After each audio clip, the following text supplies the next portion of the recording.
तेरी आराधना करूं, तेरी आराधना करूं, पाप क्षमा कर जीवन दे, दया की याचना करूं, तेरी आराधना करूं, तेरी आराधना करूं, पाप क्षमा कर जीवन दे, दया की याचना करूं, तेरी आराधना करूं।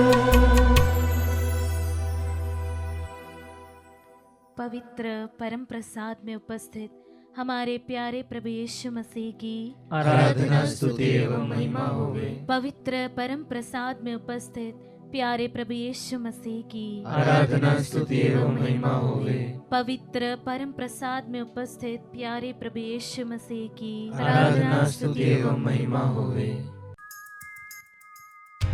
Hallelujah, hallelujah, hallelujah, hallelujah, hallelujah. Hallelujah.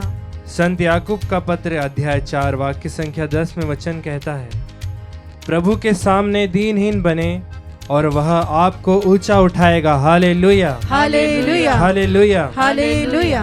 आज जितने लोग इस नित्य आराधना को देख रहे हैं, आज ईश्वर आपसे कहता है कि आप उसे स्वीकार करें, पूरी खुशी से, पूरी आत्मा से उसे स्वीकार करें और कहें हालेलुया, हालेलुया, हालेलुया। हालेलुया। अभी भी कुछ लोग ऐसे हैं जो ईश्वर को देख तो रहे हैं पर मुस्कुराते हुए हालेलुया नहीं बोल रहे। आपसे ईश्वर फिर से एक और बार कह रहा है कि आप उसे स्वीकार करें, पूरी खुशी से दीनहीन बने, क्योंकि आपको आज वो ऊंचा उठाना चाहता है, आपको गहरे गर्त से निकालना चाहता है, आपको बुराइयों से हटाना चाहता है, आपको खुशियों से भरना चाहता है। तो मुस्कुराते हुए ईश्वर के आनंद को ग्रहण करते हुए कहिए हालेलुया, हालेलुया, अपने बीमारियों को देते हुए कहिए हालेलुया, हालेलुया, हालेलुया। हालेलुया। क्योंकि वचन कहता है यदि हम उन्हें अस्वीकार करते हैं तो वो भी हमें अस्वीकार करेंगे। हाँ प्रिय विश्वासियों, अगर आज हम ईश्वर को स्वीकारते नहीं हैं तो वह भी हमें अस्वीकार करेंगे, क्योंकि वचन आगे ये भी कहता है कि वो अपने स्वभाव के विरुद्ध नहीं जा सकते।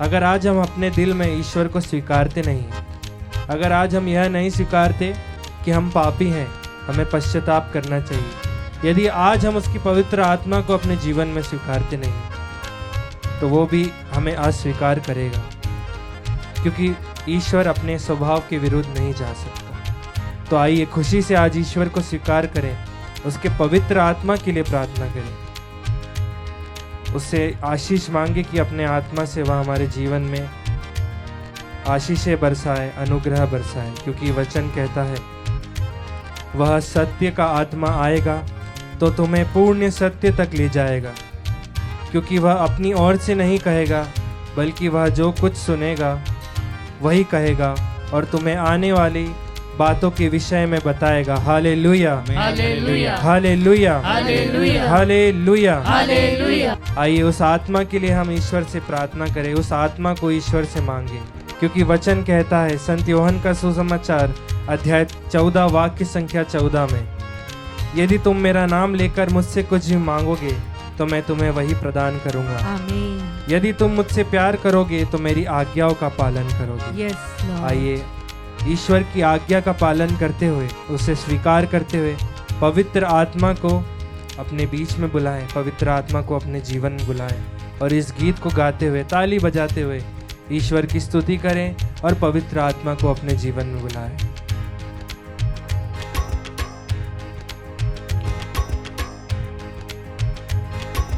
पवित्र आत्मा, पवित्र आत्मा स्वर्ग से उतराओ, स्वर्ग से उतराओ। एक साथ गाएं। पवित्र आत्मा, पवित्र आत्मा स्वर्ग से उतराओ, स्वर्ग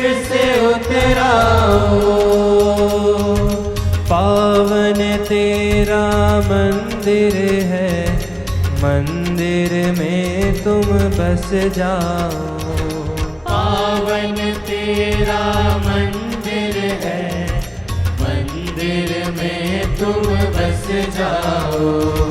पावन तेरा मंदिर है, मंदिर में तुम बस जाओ। पावन तेरा मंदिर है, मंदिर में तुम बस विश्वास के साथ जाओ। हाथों को उठाते हुए पवित्र आत्मा, पवित्र आत्मा, स्वर्ग से उतराओ, स्वर्ग से उतराओ। फिर से एक साथ पवित्र आत्मा, पवित्र आत्मा, स्वर्ग से उतराओ, स्वर्ग से उतराओ। तेरी दया से भर दे हमें, पश्चातापी बना दे प्रभु। तेरी दया से भर दे हमें, पश्चातापी बना दे प्रभु। तेरी दया से भर दे हमें, पश्चातापी बना दे प्रभु। तेरी दया से भर दे हमें, पश्चातापी बना दे प्रभु। पवित्र आत्मा, पवित्र आत्मा, हाथ उठाते हुए पवित्र आत्मा, हाथ बुलाते हुए स्वर्ग से उतराओ, स्वर्ग से उतराओ। ताली बजाते हुए गाएं। पवित्र आत्मा, पवित्र आत्मा, स्वर्ग से उतराओ, स्वर्ग से उतराओ। फिर से एक साथ पवित्र आत्मा, पवित्र आत्मा, पूरी शक्ति से आवाज को उठाते हुए पवित्र आत्मा, स्वर्ग से उतराओ, स्वर्ग से उतराओ। हालेलुया, हालेलुया, हालेलुया, हाथ बढ़ाते हुए हालेलुया, हालेलुया, हालेलुया, हालेलुया। फिर से एक साथ hallelujah, hallelujah, hallelujah, hallelujah, hallelujah, hallelujah. हाथ बढ़ाते हुए स्तुति करें।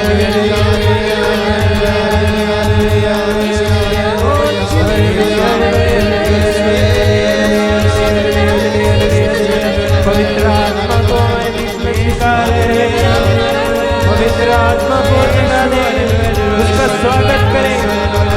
विश्वास करें कि पवित्र आत्मा हमारे जीवन में आशीष से भरेगा, पवित्र आत्मा हमारे जीवन में खुशियां भरेगा। विश्वास करें पूरे अनुग्रह से, पूरी शक्ति से विश्वास करें। यीशु नाम से मांगे, पवित्र आत्मा को अपने जीवनों में मांगे, दुखों में मांगे, बीमारियों में मांगे। आवाज को ऊंचा उठाते हुए स्तुति करें।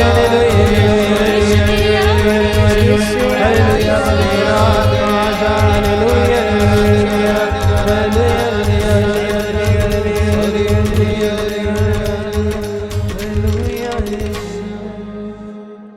धन्यवाद दे उस पवित्र आत्मा के प्रेम से भरने के लिए।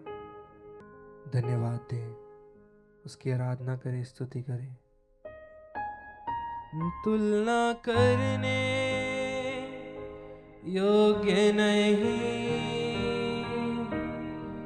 तेरे जैसा यीशु जी,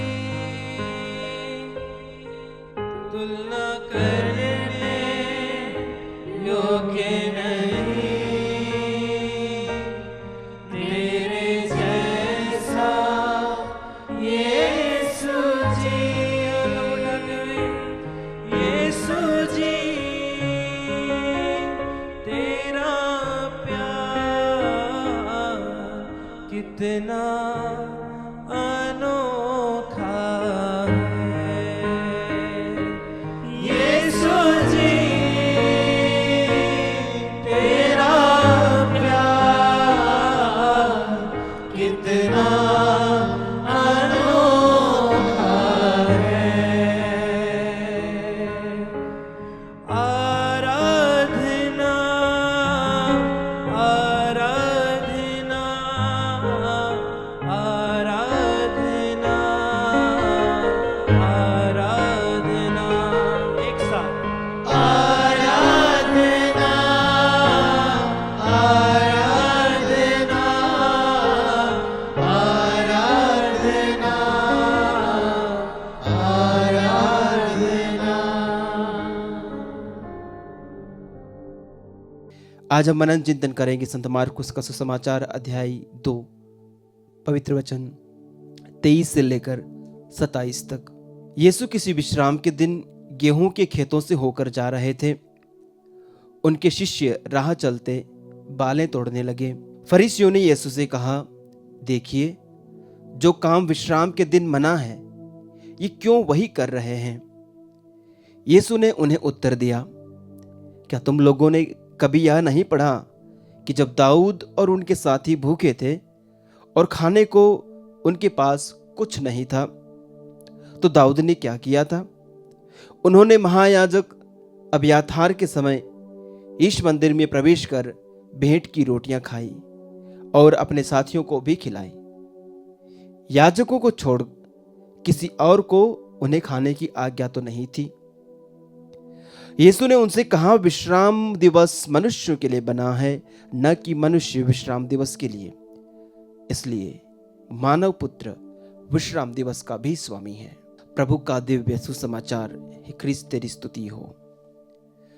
प्रभु यीशु ख्रिस्त में प्यारे भाइयों और बहनों, प्रभु यीशु इस संसार में आए, ईश्वर का राज्य और उसका संदेश लेकर के आए, अपने लोगों के लिए आए, अपने लोगों के उद्धार के लिए आए। खुदा खुद मनुष्य बन करके मनुष्यों का इस पाप में संसार से उद्धार करने, उन्हें छुड़ाने और उन्हें पुनः पिता के पास ले जाने के लिए आए। लेकिन उनके संदेश को कई बार प्रभु के समय के धार्मिक नेताओं ने अस्वीकार किया। उनको प्रभु की बातें हजम नहीं होती थी और कई सारे ऐसे कारण थे जिनको लेकर वे प्रभु के दुश्मन बन बैठे और वे प्रभु का विरोध करने लगे। और उनमें से विरोध की एक बात थी, वो ये थी कि प्रभु विश्राम के दिवस को अपवित्र करते हैं, ऐसा वो मानते थे। हालांकि प्रभु ने ऐसा कुछ नहीं किया। प्रभु ने कभी भी विश्राम के दिवस को नहीं तोड़ा, विश्राम दिवस की आज्ञा को भंग नहीं किया। लेकिन उनको उनकी दृष्टिकोण से ऐसा लगा कि प्रभु जो पुराने विधान की संहिता है और संहिता के जो नियम हैं उनका पालन नहीं करते हैं। आज के सुसमाचार में हमने देखा विश्राम दिवस का दिन था, यानी प्रभु का दिन था, जिसे हम इतवार के रूप में मनाते हैं। प्रभु का दिन यहूदियों के लिए यह शनिवार का दिन हुआ करता था। तो उस दिन प्रभु यीशु अपने शिष्यों के साथ एक खेत से होकर गुजर रहे थे। प्रभु के शिष्यों को भूख लगी और उन्होंने खेत से चलते हुए गेहूं के खेत से जा रहे थे, वहां की कुछ बालें तोड़ी और उनको मसला और उसके दाने निकालकर वो जस्ट खाने लगे। जब यहूदियों ने, जब फरीसियों ने ये देखा तो उनको इस पर आपत्ति हुई। फरीसियों ने यीशु से कहा, देखिए, जो काम विश्राम दिवस के दिन मना है ये क्यों वही कर रहे हैं? प्यारे साथियों, विश्राम दिवस के दिन काम करने की मनाही थी और शिष्यों ने बहुत ही बारीकी से हम देखें तो काम किया। अन्यथा जाते समय गेहूं की बालें तोड़ना, रगड़ना कोई मेहनत मजदूरी का काम तो है नहीं।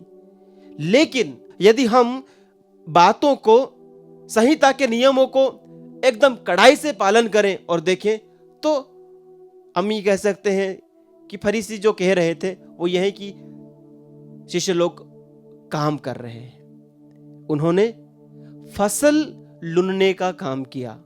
उनकी निगाह में ये था कि जब फसल काटी जाती है और उसको फिर थ्रेशिंग किया जाता है, कि हम गेहूं काटते हैं, थ्रेशिंग करते हैं और वहां से भूसे को गेहूं से अलग करते हैं, दानों से अलग करते हैं। शिष्यों ने वही काम किया। तो ये उनकी मानसिकता को दर्शाता है।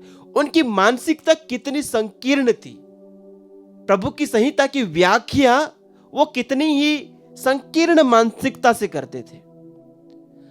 प्यारे साथियों, विश्राम दिवस का पवित्र बाइबल में बहुत ही महत्व है।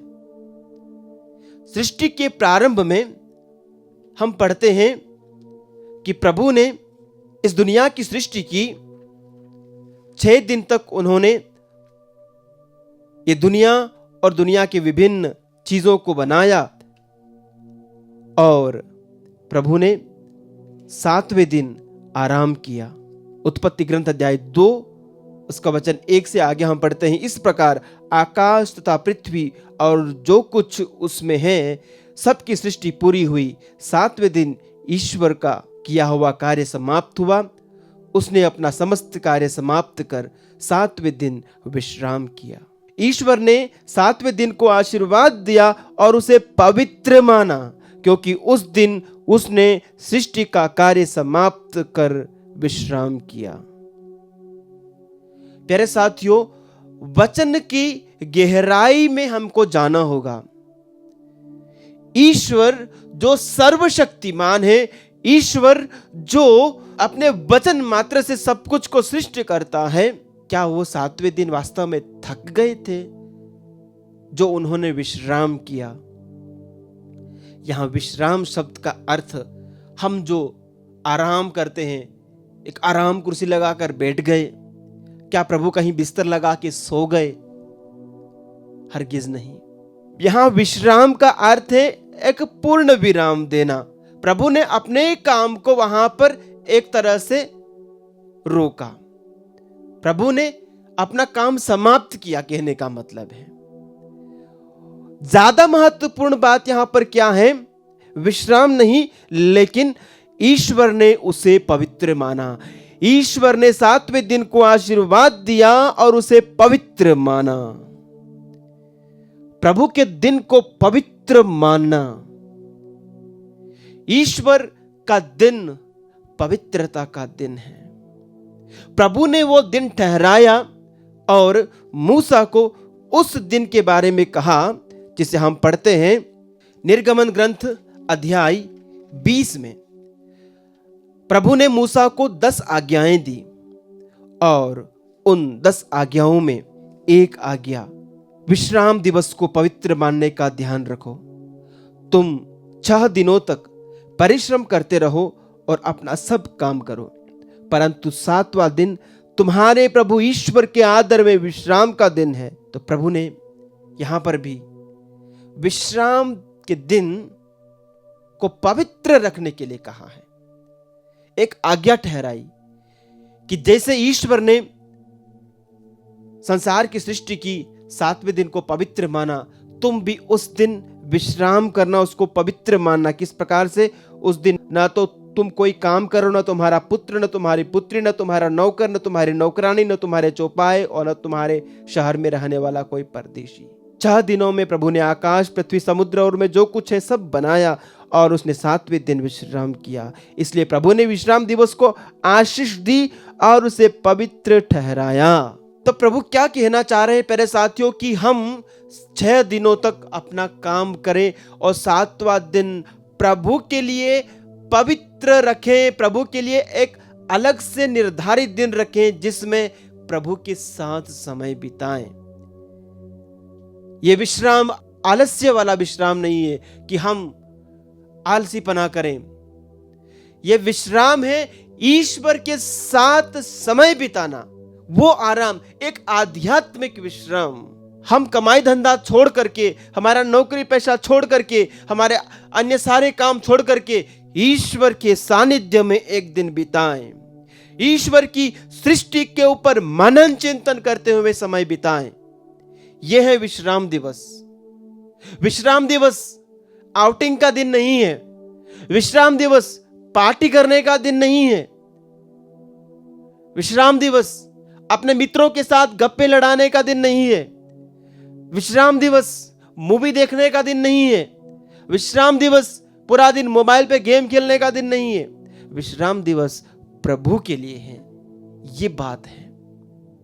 इस बात को प्रभु यीशु हमारे सामने आज के सुसमाचार के द्वारा रखते हैं।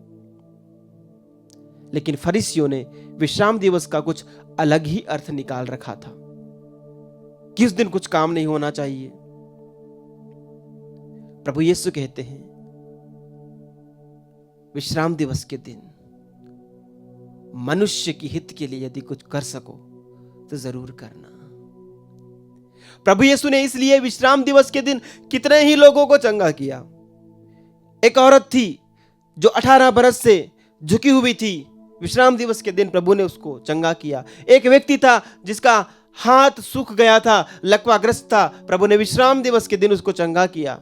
संत यूहन्ना के सुसमाचार अध्याय 5 में प्रभु यरूशलेम जाते हैं। यरूशलेम मंदिर के पास में एक बेथेस्दा नामक कुंड था। वहां पर कई लोग पड़े रहते थे चंगाई के लिए। एक व्यक्ति था 38 बरस से बीमार था। विश्राम दिवस के दिन प्रभु ने उसको चंगा किया। तो प्रभु के लिए विश्राम का दिन, प्रभु का दिन प्रभु की महिमा के लिए है। प्रभु की महिमा के लिए कुछ भी काम किया जा सकता है। विश्राम के दिन प्रभु की महिमा होनी चाहिए। सांसारिक काम नहीं, प्रभु की महिमा के लिए। मेरे साथियों, आज हम अपने आप से पूछें कि विश्राम दिवस यानी प्रभु का दिन हम कैसे मनाते हैं। आज हमारे लिए इतवार का क्या अर्थ है।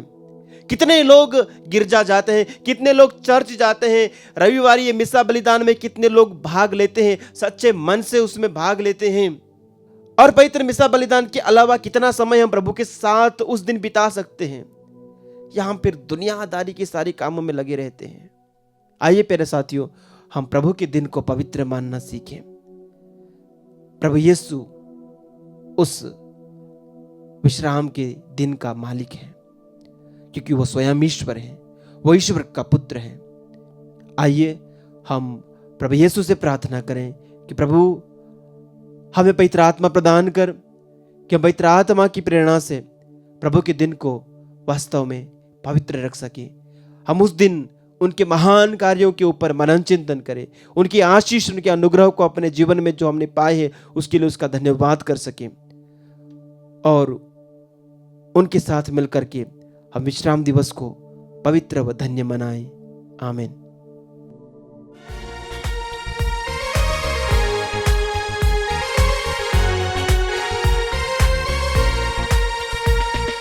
मांगो तुम्हें दिया जाएगा, ढूंढो तुम्हें मिल जाएगा, खटखटाओ खोला जाएगा।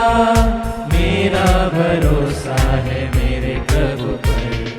मांगो तुम्हें दिया जाएगा, ढूंढो तुम्हें मिल जाएगा, खटखटाओ खोला जाएगा। मेरा भरोसा है मेरे प्रभु पर। वचन कहता है, इब्रानियों के पत्र अध्याय 4 वचन संख्या 16 में, हम भरोसे के साथ अनुग्रह के सिंहासन के पास जाएं, जिससे हमें दया मिले और हम वह कृपा प्राप्त करें जो हमारी आवश्यकताओं में हमें सहायता करेगी। वही ईसा मसीह संत मत्ती के सुसमाचार अध्याय 7 वचन संख्या 7 से कहता है, मांगो और तुम्हें दिया जाएगा, ढूंढो और तुम्हें मिल जाएगा, खटखटाओ और तुम्हारे लिए खोला जाएगा। क्योंकि जो मांगता है उसे दिया जाता है, जो ढूंढता है उसे मिल जाता है, जो खटखटाता है उसके लिए खोला जाता है। इस वचन के सामर्थ्य से हम विश्वास के साथ मांगे। हमारा अब्बा पिता यूक्रिस्त में उपस्थित ईसा मसीह के नाम पर हमारे जीवन में महान कार्य करने के लिए इस समय विद्यमान है। विश्वास के साथ मांगते हुए हम प्रार्थना करें। प्रभु जी, हम मांगते हैं अरुण को अर्पित करते हुए, जो पैरालिसिस से पीड़ित है प्रभु, उसकी पूर्ण चंगाई के लिए हम तुझसे मांगते हैं। अपने पवित्र नाम के सामर्थ्य से और अपने पवित्र घावों की शक्ति से उसे पूर्ण चंगाई प्रदान कर। हम प्रार्थना करते हैं प्रभु जी, विकास मिंज को अर्पित करते हुए उसे उपयुक्त जीवन साथी की आशीष प्रदान कीजिए। हम प्रार्थना करते हैं अन्ना मेरी अंतोनी को अर्पित करते हुए, प्रभु जी उसे घर की आशीष प्रदान कीजिए। साथ ही हम प्रार्थना करते हैं अखिल को अर्पित करते हुए, प्रभु जी उसके शरीर के सभी रोगों से उसे पूर्ण चंगाई प्रदान कर। स्पेशली गैस्ट्रिक के रोग से उसे पूर्ण चंगाई प्रदान कर। और प्रभु साथ ही उसे और उसके परिवार को एक घर की आशीष प्रदान कर। क्या प्रभु तूने यह नहीं कहा है संत यूहन्ना के सुसमाचार अध्याय 14 वचन संख्या 14, यदि तुम मेरा नाम लेकर मुझसे कुछ भी मांगोगे तो मैं तुम्हें वही प्रदान करूंगा। हम मांगते हैं ईसा मसीह नाजरी, अपने पवित्र नाम के द्वारा हमारी अर्जियों को स्वीकार करते हुए अपने आप को महिमान्वित कर। साथ ही हम प्रार्थना करते हैं प्रियंका टूडो को अर्पित करते हुए, प्रभु जी उसकी पूर्ण चंगाई के लिए इस समय हम प्रार्थना करते हैं। उसके शरीर के सारे रोग और बीमारियों को तेरे पवित्र घावों में अर्पित करते हैं। प्रभु जी तू ही कहता है यिर्मयाह के ग्रंथ में, अब मैं इसे स्वस्थ करूंगा, मैं लोगों को चंगा करूंगा और प्रचुर मात्रा में शांति और सुरक्षा प्रदान करूंगा। हाँ प्रभु, हमारे इन सारे रोगी भाई बहनों को चंगाई प्रदान कर, इनकी आवश्यकताओं को पूर्ण कर और इन्हें शांति और सुरक्षा प्रदान कर। इन सभी अर्जियों को तेरी ओर उठाते हुए इस समय हम दुहाई देते हैं। हालेलुया, हालेलुया, हालेलुया, हालेलुया,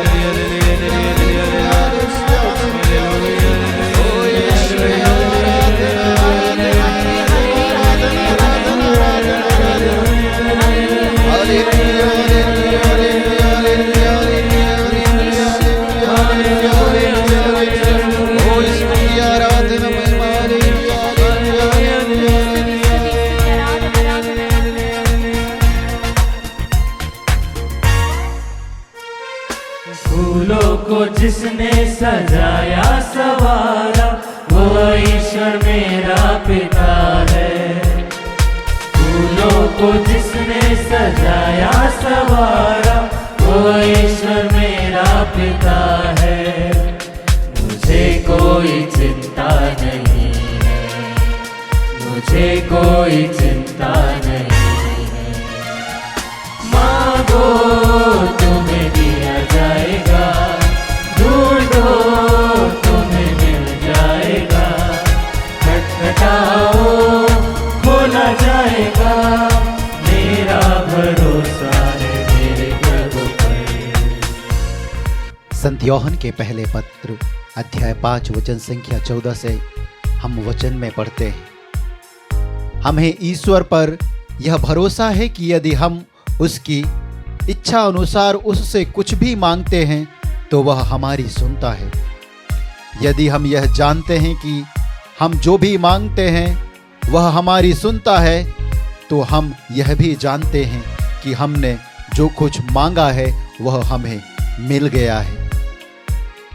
हाँ प्यारे विश्वासी भाई और बहनों, इस वचन के साथ हम विश्वास करें कि जो प्रार्थनाएं हम ईश्वर के चरणों पर चढ़ा रहे हैं, प्रभु यीशु के चरणों पर चढ़ा रहे हैं, वह हमारी सुन रहा है और सुनकर हमें अपनी आशीष, कृपा, दया, प्रेम हम पर बरसा रहा है और अपनी चंगाई, अपनी छुटकारा, अपनी शांति हमें प्रदान कर रहा है। यही विश्वास के साथ आइए हम अपनी अर्जियों को, निवेदनों को प्रभु को अर्पित करते हुए उससे प्रार्थना करें। प्रभु जी, हम प्रार्थना करते हैं सुदीपा अग्नेश मरकी को अर्पित करते हुए उसके शारीरिक रोग से, उसके मानसिक पीड़ा से, आध्यात्मिक रोगों से उसे पूर्ण चंगाई प्रदान कर और प्रभु बैंक के कामों में उसे आशीष प्रदान कर। इसके लिए हम तुझसे याचना करते हैं। माइकल साजू को अर्पित करते हुए इस समय हम प्रार्थना करते हैं। प्रभु जी, हम विश्वास करते हैं कि जो कुछ हम मांग रहे हैं तो उन प्रार्थनाओं को सुन रहा है और दुहाई का उत्तर दे रहा है। प्रभु जी, माइकल साजू को उसकी योग्यता के अनुसार और अपनी इच्छा के अनुरूप नौकरी की आशीष प्रदान कर। हम प्रार्थना करते हैं जितने भी विश्वासी अविश्वासी भाई बहन इस समय बेरोजगार होकर नौकरी की आस लगाए तेरी ओर देख रहे हैं, और तुझसे याचना कर रहे हैं कि तू उनकी प्रार्थनाओं को सुनकर उत्तर देगा। यही आशा के साथ, विश्वास के साथ वे प्रार्थना कर रहे हैं। प्रभु जी सुन और दयापूर्वक अपने आप को महिमान्वित कर। हम प्रार्थना करते हैं रुद्राक्ष सोनी को अर्पित करते हुए, पैरों में जो बीमारी है प्रभु यीशु मसीह नाजरी, उस बीमारी से उसे पूर्ण चंगाई प्रदान कर। उसके पैर में जो घाव है, दर्द है, पीड़ा है, यीशु नाजरी तेरे नाम के द्वारा उसके पैर के रोग और दर्द और बीमारी से वह पूर्ण चंगाई प्राप्त करे। हम प्रार्थना करते हैं लीला इक्का को अर्पित करते हुए, उसके शरीर के रोग से उसे पूर्ण चंगाई प्रदान कर। प्रभु जी हम प्रार्थना करते हैं साथ ही इस समय जितने भी विश्वासी अपने रोगों को, विशेष रूप से हृदय के रोग, कैंसर के रोग, किडनी, लिवर और प्रभु यीशु मसीह नाजरी ब्रेन ट्यूमर, पैरालिसिस के अन्य शारीरिक रोगों को लेकर इस नित्य आराधना में प्रतिदिन जुड़कर प्रार्थना कर रहे हैं। प्रभु जी अब्बा पिता, हमको नहीं बल्कि अपने पुत्र यूक्रिस्त में विराजमान यीशु नाजरी को महिमान्वित कर, ताकि प्रभु अपने पवित्र घावों पे उनके रोगों को स्वीकार करते हो अपने लहू से धोकर उन्हें पूर्ण चंगाई प्रदान करे। यही विश्वास के साथ हम दुहाई देते हुए प्रार्थना करें। Hallelujah hallelujah hallelujah hallelujah hallelujah hallelujah. यीशुवे आराधना आराधना आराधना आराधना आराधना आराधना आराधना hallelujah hallelujah hallelujah hallelujah hallelujah hallelujah. उष्णर कर बर बर दे दे दे दे दे